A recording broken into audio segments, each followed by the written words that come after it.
Good evening friends, সবাই কেমন আছো? আমি মোটামুটি আছি। আর কি খবর বলো তোমাদের? আমার হাতটা খুব ব্যথা হয়েছে, আবার বেলটা বেঁধেছি। এখানে আজকে তো ভালো গরম, এসি চালাচ্ছি বন্ধ করছি, ফ্যান চালাচ্ছি বন্ধ করছি, এবার যে কত টাকা বিল আসবে ভগবান জানে। আবার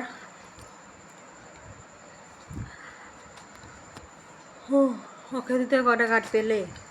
আমি তো দুটো পেয়েছি, একটা অনলাইনে, একটা হোয়াটসঅ্যাপে এসছে, একটা সোনার দোকানে।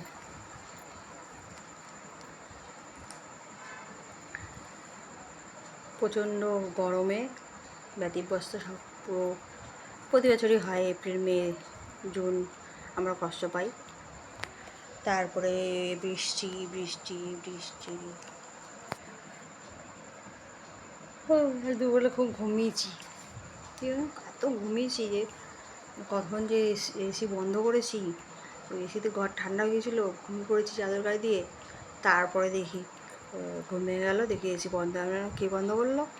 তারপরে আমি তো নিজেই ভুলে গেছি, অথচ আমার মাথার নিচেই রিমোট ছিল, বালিশের নিচে রিমোট ছিল, তাহলে আমি বন্ধ করেছি।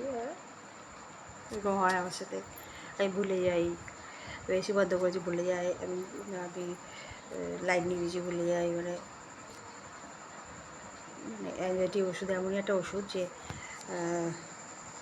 ভুলে যাই আমি, মানে ভুলেই যাই, ওটা আর মনে পড়ে না।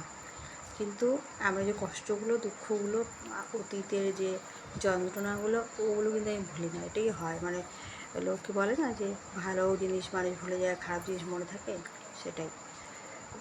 আমার অতীতের যন্ত্রণাগুলো মনে থাকে।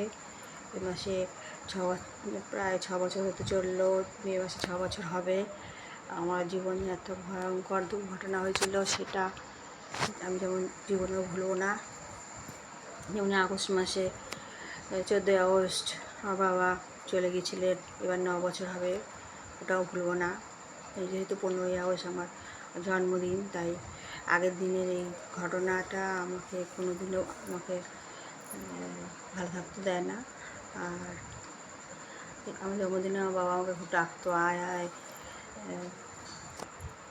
ওকে আসতে হতো, নাহলে বাবা রাগ করতো। আর কি বলবো, এখনও ঘরে ছবি আছে, বাবা মা আমি হাজব্যান্ড দক্ষিণেশ্বর গেছিলাম, সেখানকার ছবি। আমার জন্মদিনে একটা রেস্টুরেন্টে আমরা খেয়েছিলাম আমাদের গাড়ি করে, সেটা ছবি। এখন আমি অসহায়, আমার কিছু নেই, যা আছে গাড়ি, যা আছে বাড়ি, সেটাই, কিছুই নেই। আমাকে হাসতে হবে, আমাকে ঘুমোতে হবে, খেতে হবে, এই কারণে আমি এগুলো করি।